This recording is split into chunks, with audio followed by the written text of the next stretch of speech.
మనకు తెలంగాణ రాష్ట్ర వ్యాప్తంగా ఈ నెల ఫిబ్రవరి 11వ తేదీన తెలంగాణ రాష్ట్ర వ్యాప్తంగా మున్సిపాలిటీ ఎన్నికలు జరగబోతున్నాయి. ఈ మున్సిపల్ ఎన్నికలలో ఆల్రెడీ ఓటు హక్కు ఉన్న వారందరూ ప్రతి ఒక్కరూ తప్పనిసరిగా తమ ఓటు హక్కును వినియోగించుకోండి. ఓటు వేయడం మనందరి బాధ్యత, మన హక్కు. ప్రతి ఒక్కరూ ఓటు హక్కు ఉన్న ప్రతి ఒక్కరూ ఆయా మున్సిపాలిటీలోకి వెళ్ళి ఓటు హక్కు వినియోగించుకోండి.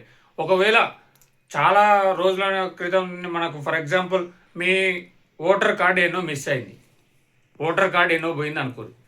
అరే ఓటర్ కార్డు లేదు, ఓటర్ కార్డు పోయింది, ఓటు ఎట్లా వేయాలని అనుకున్నారు అనుకో, జర అట్లా అనుకోకూరి. ఓకేనా? ఓటర్ కార్డు లేకున్నా ఓటు వేయచ్చు. మన దగ్గర ఈ కార్డులు ఉంటే చాలు.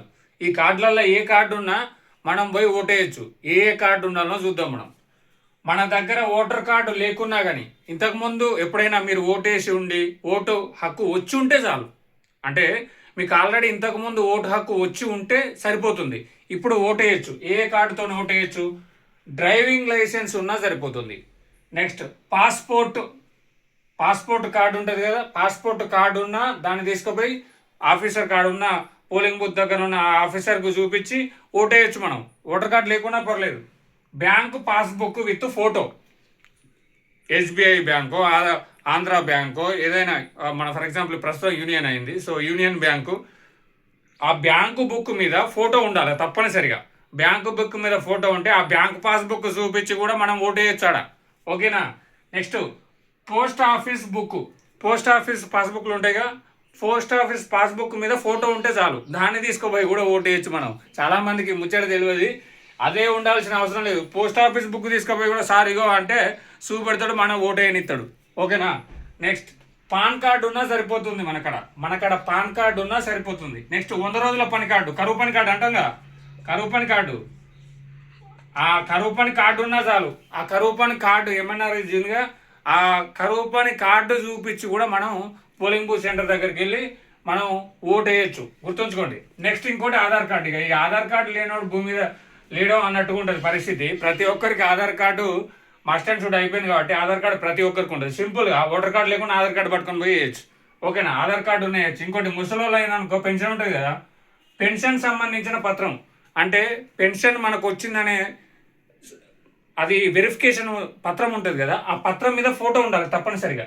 ఆ ఫోటో పత్రం తీసుకుపోయి కూడా ఓటేయచ్చు. అందరూ దీన్ని గుర్తుపెట్టుకోండి.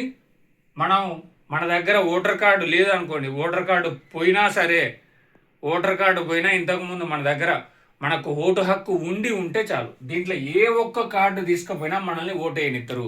ఒకవేళ ఓటు వేయనీయకపోతే వెంటనే అక్కడున్న పై ఆఫీసర్తో మాట్లాడండి. ఇది నేను చెప్పే ముచ్చట కాదు, ఎలక్షన్ కమిషన్ ఆఫ్ ఇండియా చెప్తుంది. ఏమని చెప్తుంది? The election commission of India said that you can vote without voter card by using these cards. What is the driving license and passport card, bank book passbook with photo or the post office passbook with photo, and PAN card and 100 days work card and Aadhaar card and pension document. If you have any of these documents, you can vote at the polling booth center. If you are already registered as voter, then you can vote by using these cards. Okay, remember this point and share this to everyone. And also there is in front of GHMC elections also there. That's why you can use these cards to vote at the polling centers. Okay, vote is our right. Please vote everyone. Vote హక్కు ఉన్న వాళ్ళందరూ vote హక్కు వినియోగించుకోండి. ఈ కార్డులలో ఏ card ఉన్నా తీసుకుపోయి ఓటేయచ్చు. ఈ ముచ్చట అందరికి చెప్పండి. మీ ఇంట్లో ఉన్న వాళ్ళందరికీ చెప్పారు, ఓటర్ కార్డు లేకుండా అమ్మ ఓటేయచ్చే, ఇది పట్టుకొని పోదాం అని ఆధార్ కార్డు పట్టుకొని తీసుకుపోయి ఓటైపోయి. ఓకేనా? ఈ ముచ్చట చాలా మందికి తెలియజేయరి, నచ్చితే సబ్స్క్రైబ్ చేయరి, చాలా మందికి చెప్పండి. ఇట్లాంటి మరిన్ని విషయాలు చెప్తా, సోషల్ సంబంధించిన విషయాలు, మనందరికీ అవసరమయ్యే విషయాలు, మనకు ఒక పరిపాలనలో భాగమయ్యే విషయాలన్నిటి కోసం సబ్స్క్రైబ్ చేసుకోండి. Thank you.